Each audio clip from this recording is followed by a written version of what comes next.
നദിയുടെ ഇരുകരയും അടക്കി വാഴുന്ന റാന്നി പത്തനംതിട്ടയിൽ നിന്നും ഏകദേശം 14 കിലോമീറ്റർ ദൂരത്താണ്. കാടും മലയും അതിരുകാക്കുന്ന അയ്യപ്പന്റെ മണ്ഡലമായ ഇവിടം പത്തനംതിട്ട ജില്ലയിലെ 6 താലൂക്കുകളിൽ ഒന്നാണ്. പത്തനംതിട്ട ലോകസഭയിൽ നിന്നും ഉൾപ്പെടുന്ന 5 സംസ്ഥാന നിയമസഭാ മണ്ഡലങ്ങളിൽ ഒന്നാണിത്. കൊട്ടാങ്ങൽ, മല്ലപ്പള്ളി, വെച്ചുച്ചിറ, റാന്നി പെരുന്നാട്, നാരായണമൂഴി, റാന്നി പഴവങ്ങാടി, റാന്നി അങ്ങാടി, കൊട്ടനാട്, എഴുമാറ്റൂർ, ഐരൂർ, റാന്നി, വടക്കേശ്ശേരിക്കര, ചെറുകോല് എന്നീ 12 ഗ്രാമപഞ്ചായത്തുകൾ ചേർന്നതാണ് റാന്നി നിയമസഭാ മണ്ഡലം. UDF-നും LDF-നും NDA-യ്ക്കും വേരോട്ടമുള്ള മണ്ണാണ് റാന്നി. പഞ്ചായത്ത് തെരഞ്ഞെടുപ്പിൽ നിയോജക മണ്ഡലത്തിലെ 11 പഞ്ചായത്തുകളിലും താമര വിരിഞ്ഞതും ചെറുകോൽ പഞ്ചായത്തിൽ ഭരണം നേടിയതും കൊണ്ട് NDA-യുടെ സ്വാധീനവും ഇവിടെ അത്ര ചെറുതല്ല. 202 പോളിംഗ് ബൂത്തുകളിലായി 1,87,699 വോട്ടർമാരാണ് ഉള്ളത്. ക്രിസ്ത്യൻ വോട്ടുകളിൽ വേരൂന്നിയ ഇവിടെ എപ്പോഴും ഒരു ക്രിസ്ത്യൻ സ്ഥാനാർത്ഥിയെ നിർത്തിയുള്ള പോരാട്ടമാണ് മുന്നണികൾ നടത്താറുള്ളത്. മറ്റു വോട്ടുകൾ ഒരു 10% കിഴിച്ചാൽ 56% ഹിന്ദു വോട്ടുകളും 36% ക്രിസ്ത്യൻ വോട്ടുകളും പോരാടുമ്പോൾ മുസ്ലിം വോട്ടുകൾ വെറും 7% മാത്രമാണ്. ഗ്രാമീണ വോട്ടർമാരുടെ എണ്ണം 1,87,699 ആകുമ്പോൾ നഗര വോട്ടർമാര് വട്ടപൂജ്യമാണ്.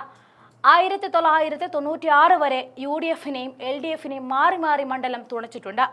1966 ശേഷം റാന്നി ചുവന്ന മണ്ണായി മാറുകയായിരുന്നു. 1/4 നൂറ്റാണ്ട് രാജു എബ്രഹാമിനൊപ്പമായിരുന്നു റാന്നി നടന്നിരുന്നത്. പക്ഷേ കഴിഞ്ഞ തവണ മാണി ഗ്രൂപ്പിന് സീറ്റ് നൽകിക്കൊണ്ട് CPIM ഇടംകാല് വെച്ചപ്പോൾ പ്രമോദ് നാരായണന് വേണ്ടി മുന്നിൽ നിന്നും നയിച്ച രാജു എബ്രഹാമിന്റെ ഒറ്റ സ്വാധീനം കൊണ്ട് കേരള കോൺഗ്രസ് എമ്മിനെ റാന്നി ഗത്യന്തരമില്ലാതെ തുണയ്ക്കുകയായിരുന്നു. ഇത്തവണ സാഹചര്യം വ്യത്യസ്തമാണ്. മാണി ഗ്രൂപ്പിന് സീറ്റ് കൊടുത്തതിൽ CPM അമർഷവും കൂടാതെ മാണി ഗ്രൂപ്പിൽ നിന്നും പലരും UDF-ലേക്ക് പോയതും ശക്തമായ ഭരണവിരുദ്ധ വികാരവും ഉള്ളതുകൊണ്ട് തന്നെ ചുവന്ന മണ്ണാകാൻ ഇനി സാധ്യത കുറവാണ്.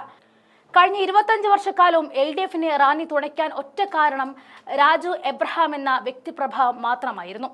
പ്രമോദ് നാരായണന് രക്ഷകനായി മാറിയതും അദ്ദേഹം തന്നെ.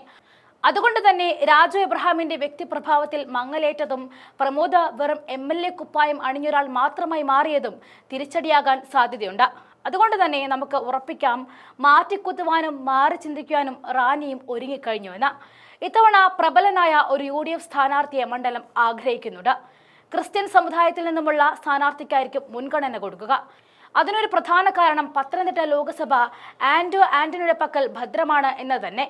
പത്തനംതിട്ടയിലെ പ്രബല മണ്ഡലമായ ആറന്മുളയിൽ വീണ ജോർജിനെ തറപറ്റിക്കാൻ ഇത്തവണ ഉമ്മൻചാണ്ടിയുടെ മകൾ അച്ചു മനോ അല്ലെങ്കിൽ യൂത്ത് കോൺഗ്രസ് ജില്ലാ പ്രസിഡന്റ് വിജയ് ഇന്ദുചൂടനോ ഇറങ്ങുകയാണെങ്കിൽ ഇതുവരെ ആറന്മുളയിൽ കേട്ടിരുന്ന UDF സ്ഥാനാർത്ഥിയായ അബിൻ വർക്കി റാന്നിയുടെ രാജാവാകാൻ സാധ്യത ഏറെയാണ്.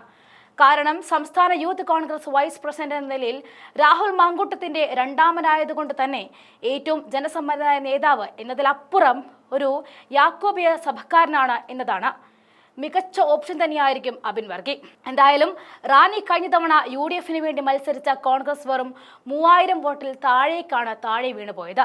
അതുകൊണ്ട് തന്നെ ഇത്തവണ ഒരു വലിയ ഉയർത്തെഴുന്നേൽപ്പ് അവിടെ ഉണ്ടാകുമെന്നത് തീർച്ച തന്നെ.